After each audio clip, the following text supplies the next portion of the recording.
يسعد لي اوقاتكم يا احلى عيلة. اليوم حضرت طبق للفطور شهي وسهل بنفس الوقت، وهو بطاطا ودجاج بالفرن. طبعا تكتيكاتي الخفيفة، بنقول بسم الله.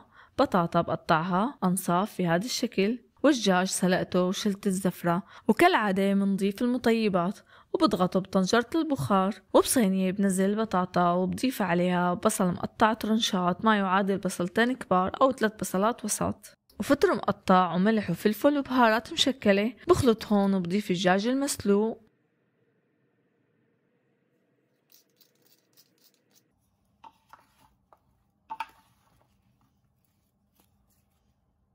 أنا هون فصصته وشلت منه العظم. هلا بتقولولي ليش ما نزلتي الدجاج وطبختيه مرة واحدة بدال ما سلقتيه؟ رح لكم من وجهة نظري بحب شيل الزفرة، ما بحب خلي الدجاج وزفرته موجودة فيه لأنه بيعطيني نكهة مو طيبة بالأكل. وبخلطهم مع بعض وبضيف مرقة الدجاج حتى تنغمر عندي نص الصينية، والبطاطا تتشرب المرقة وتعطينا نكهة طيبة.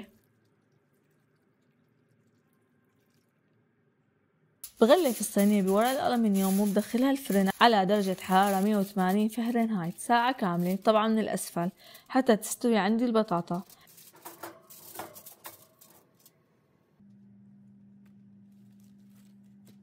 بعدها بطالع الصينية وبضيف نصف كوب ليمون وتوم مهروس طبعا حسب الرغبة، وبوزعهم بالصينية. طبعا كان فينا نعمل الخطوة قبل ما ندخلها الفرن، بس أحيانا الليمون بيعطينا طعمة مرار والتوم بيتغير لونه.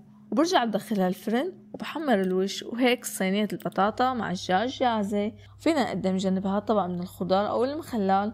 أكلتنا اليوم سهلة وخفيفة. بالعافية، رمضان كريم وصيام مقبول وإفطار شهي. بتمنى فيديو اليوم يعجبكم، وإذا حبيتوا الفيديو لا تنسوا الاشتراك بالقناة وتفعيل الجرس حتى يصلكم إشعار بكل شي جديد، ولايك حلو وكومنت بدعوة مفرحة. ودمتم سالمين في رعاية الله. انتظروني بوصفة وفيديو جديد.